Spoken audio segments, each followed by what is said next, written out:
Welcome back to చిన్న చిన్న సంగతులు ఛానల్.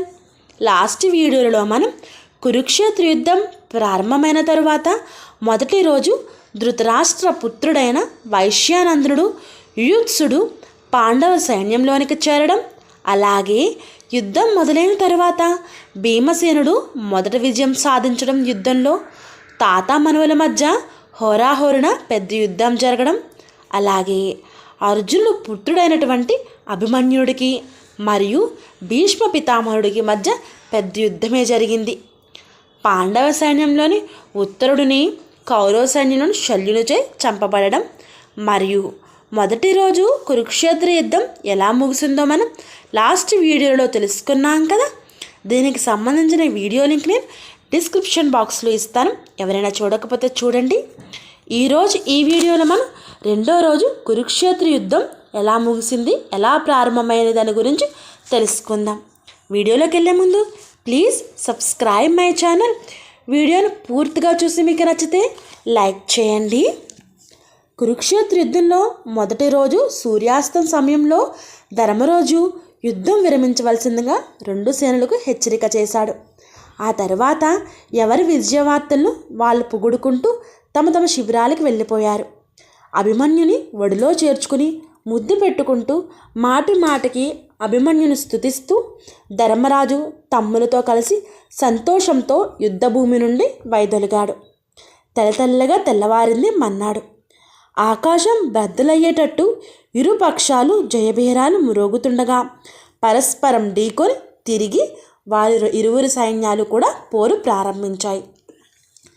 అర్జునుడు చుంచుగా, శైబ్య మహారాజు కుంతిభోజ రాజేంద్రుడు నేత్రాలుగా అనగా కళ్ళుగా, ద్రుపదుడు శిరస్సుగా, శూరసేన దాశన్య కిరాత దేశాధిపతులు కంఠంగా, భీమసేనుడు కుడిరెక్కగా, తాను ఎడమరెక్కగా, నకుల సహదేవ వత్సరాజ కైకేయులు, ఘటోత్కచుడు, శబర, కాశీరాజు, విరాటరాజు ఇలాంటి వీరులందరూ మిగిలిన శరీరంగా దుర్భేద్యమైన క్రౌంచ వ్యూహం పన్ని తన బలాన్ని మోహరించాడు దృష్టద్యుమ్నుడు.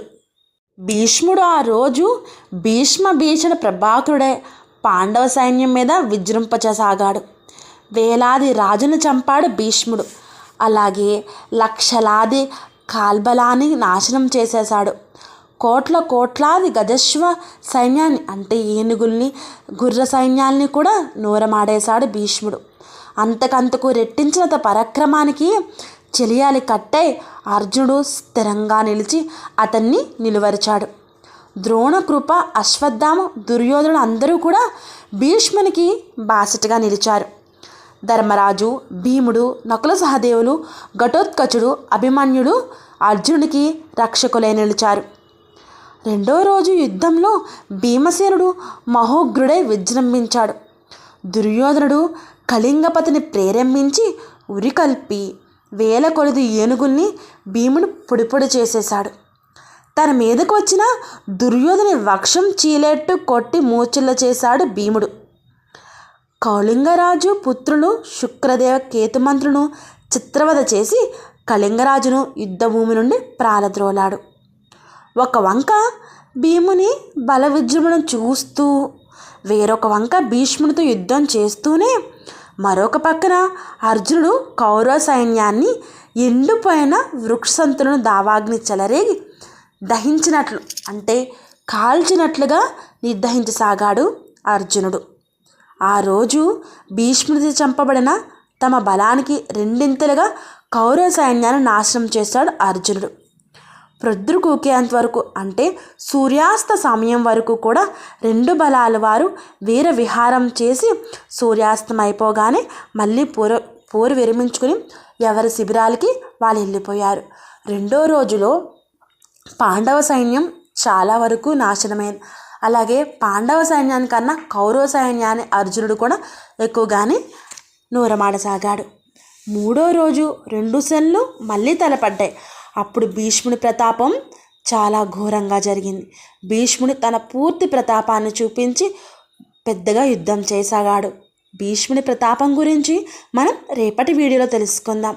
ఈ వీడియో కనుక మీకు నచ్చినట్లయితే ప్లీజ్ లైక్ చేయండి, షేర్ చేయండి, కామెంట్ చేయండి. Thank you for watching. Please subscribe my channel. మీకు మహాభారతానికి సంబంధించిన వీడియోలన్నీ కూడా నా ఛానల్లో ఉన్నాయి.